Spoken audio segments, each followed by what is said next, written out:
I'm gonna start charting your sort of professional football journey. It's quite a list. There's so much here. I don't know even where to start. But Brisbane Roar in 2010, Melbourne Victory 2011 through 13, 2013-15 SC Sand. Now where's SC Sand? Germany. That's a German club. It's right on the border of France. Okay, so you're leaving an English-speaking country to go to Germany. Why? Is he saying that name right? Sand. I'm asking. Perfect. Sand. SC Sand. Yeah. I said sand to start with. No, you got it. Well, I didn't know how to pronounce it either, so I was checking. Yeah. Sand. Sand. Yeah, but like, what's the decision making Sprechen Sie there? Deutsch? How come you've? Ja, spreche Deutsch. Sorry. You're right. But if you've gone German. Well, you had to learn it. Yeah. I was there for 2 years. I didn't have to. Right. I wanted to. Yeah, but why do you leave Australia? Why do you leave? You're a professional in Australia to be a professional in Germany. Semi-pro in Australia, full pro in Kind Germany. of amateur in Australia. This was early days in the W League, and so it wasn't really like a career pathway. No, there was, but it wasn't like a full-time, like, this is what you're doing. I always wanted to go overseas. And so after London, like, that opportunity came up and I was like, yeah, I'm going. I didn't care that it was Germany. I was like, yeah, this will be fun. And Betsy was there, so I was like, oh, cool. Don't really know her that well, but sure we'll get to know each other. And we became very close, so that was cool. And so it was fully professional in SC Sand? Like, that was all you were doing, you were training and playing, like, you didn't have to do... Yeah. Technically, it was a bit amateur at the start. We were in the second division, so it was like train 3 to 4 days a week and just do whatever the rest of the time. You didn't have to like pick up a job or anything like that? Like, it was enough, you looked after enough that you didn't have to do anything outside of football? Well, we had accommodation and we had a car and then we got paid a bit. So, no, we didn't need to work, but like, it wasn't like, oh yeah, I'm saving all this money. It was kind of like almost breaking even. Like, we weren't out of pocket, but we definitely weren't saving much.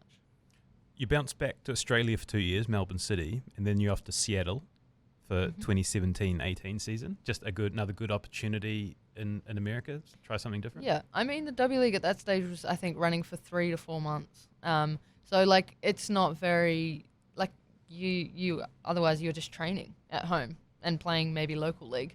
So that's not what I wanted. I wanted to be playing all year round. And I think a few of the players at my team then, Jess Fishlock and Lou Barnes, they were at Seattle and they're like, oh, you should come over to Seattle. So I was like, yeah, get me to Seattle. And they did. So I was like, yes, this is sick. So I went over there and it was all right. I liked Seattle. But I didn't really like the country.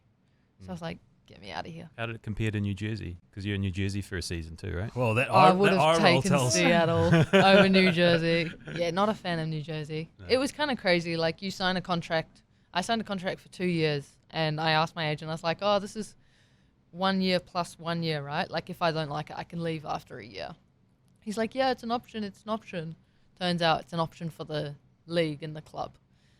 So the league actually owns your rights and the club doesn't. So I got traded in that off season to New Jersey. So I have no say in that. You go from a place where you have facilities, you get fed, like, it's good, like, got a nice house, blah, blah, blah. And then I go to New Jersey and I was like, oh, this place sucks. No offense to anyone from New Jersey. We got quite a lot of New Jerseyans. Whereabouts in Jersey were you? I was like in the middle of a random town, like in the middle of nowhere. Stephen loves New Jersey. Just yeah. I went to university in New Jersey. Oh, means a lot. It's all right. It happens. Freehold? Do you know Freehold? Yeah, I do know Freehold. Do you like it? I didn't spend a lot of time there. Yeah. I know it. There's nothing. Anyway, we had no facilities. We would had no lockers, no nothing. Barely got fed. And so it was like, I signed up for Seattle, not for this. And it was kind of like, oh, this is annoying. So, yeah. So you're really well positioned then to comment on how much women's football has changed in particular. Mm-hmm. How do those early days compare to where you are now at Brighton and Hove Albion? Mm-hmm. Crazy. You should see my facilities. We have our own building. The men's one's over here, and then just a little walk where there. We rock up at 8:30. We go over to the men's side for breakfast. every morning. Amazing breakfast. You can eat whatever you want. Come back over. We've got our own meeting room. Our change room is massive. We've got like an ice bath in there, and then like a hot tub, like literally 2 spas pretty much. We have our own pool with jets, so you swim against it. We've got our own massive gym, and it's all brand new, like physio rooms. We have everything. Boot room, and then the fields are amazing. So, yeah. Is it true that you've come to appreciate the gym more post-cancer treatment than you did pre-cancer? Okay. I appreciate it more, and I realize and can admit that I need it. I hate it still. I'm not a fan. Okay. I do see the need for it though, so I'll do it. So the Brighton stint, as we talked about, sort of got cut short, and you went back, and you were in Melbourne City for a year, and then you've just gone back over, and you've just come back. Mm-hmm. But the second time you went, were a lot of the same people there from the first, and was there a sense of sort of connectedness from what you'd been through? Yeah, a lot of the players had left. There was a couple there still. Some of the staff were the same, like the coach was the same. It was cool to go back to Brighton. I mean, when I was there last time, we were at a university pitch. We'd have to go from there, and like in the winter, it was just mud, like awful. We had no change rooms, and then we had to go over to the stadium for like gym and food if we got it. And then going back this time to the new facilities, I was like, wow. This is amazing. Like, this is professional. This is what professional football is like. So, yeah, it was pretty cool. And then, obviously, the team had changed a lot, but the girls were really cool. Like, I think that's one thing Brighton has is the team culture is so cool. And it's just a good time being there. How does the level compare to all of the places you played, America and Australia and England, Germany, Norway? What was the best level? England was definitely the best. I think that league is probably the best in the league. I think America's definitely come a long way as well, and I think they probably were the best league for a while until the WSL got their stuff together. But yeah, they've got the best players in the world. Why the number 13 shirt? I don't know. I love 13. I've just always liked it. I mean, actually, I think when I was younger in Australia, I would watch the Matildas, and I loved their centre back, and she was wearing 13. And I think that's where it kind of came from. And I was like, I want to be 13. And then I've just loved it ever since. It's a great number. Yeah. Body. All right, so that brings you into sort of current day, and we're in the Footy Ferns squad. World Cup's approaching, and it's been a bit of a challenging build-up. It's been some tough results. There's been periods where you haven't had the group together, a lot of players not fit. How's the vibe? How's the team approaching this 30 days out? Mm-hmm. You know, everyone's coming together. I think there's 2 players outside, otherwise everyone's there. Yeah. Is the momentum building? Is there a feeling of we can do this? 100%. I've only just got here now, but you're right, it has been a bit of a broken and hard build up so far. Like, tours haven't gone our way and players been out. We haven't had that kind of consistency. But yeah, definitely we've got 3 weeks together now, and they've been together for 6 weeks already. And you can see like there's improvements on the field. I think it's invaluable. Like 3 weeks together is so good and so helpful, and we can really build on our cohesion and our game plan. You're one of the leaders in the team, one of the older, more experienced women. Do you give, is your role, do you give advice? Like, what's your leadership style?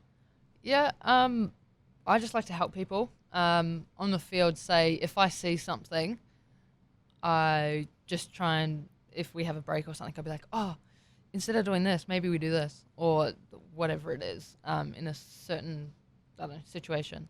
I would say, yeah, that, rather than being the loud, I'm more the go up to someone and give them a little bit of advice that way. How much do you think about, we've spoken about the inspirational story of what you've been through, the World Cup on our doorstep, the next generation of girls who are going to see women competing well. Do you think about the impact that it's going to leave on the next generation of footballers in New Zealand? What a difference you're you guys can make?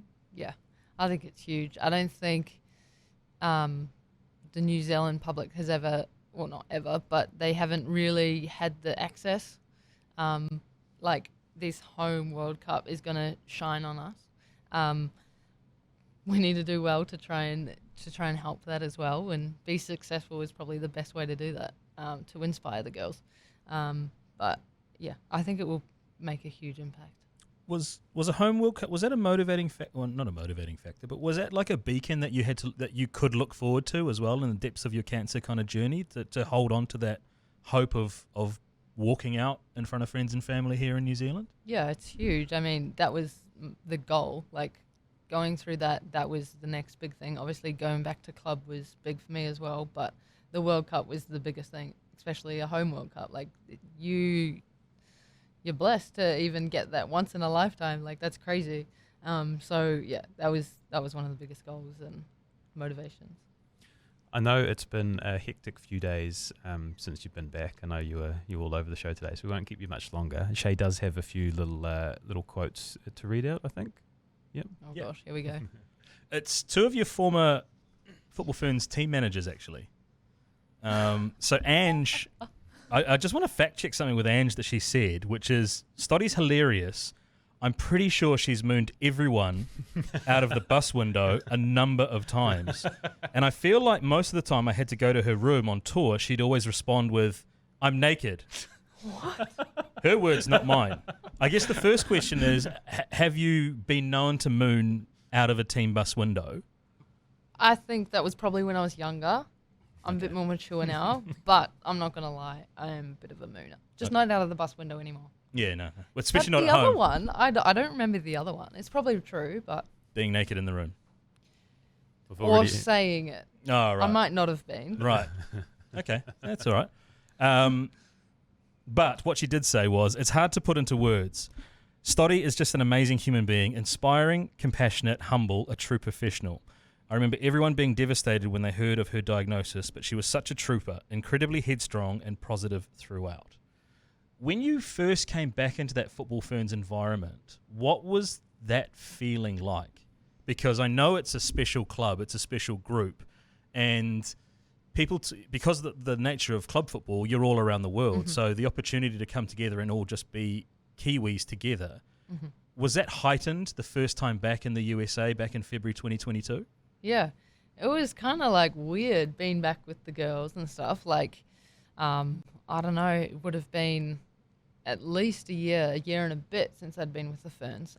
So it was crazy being back there, and I don't know, it was just nice to be surrounded by Kiwis again. Yeah, we're such a family, and it's such a good group, so it was amazing.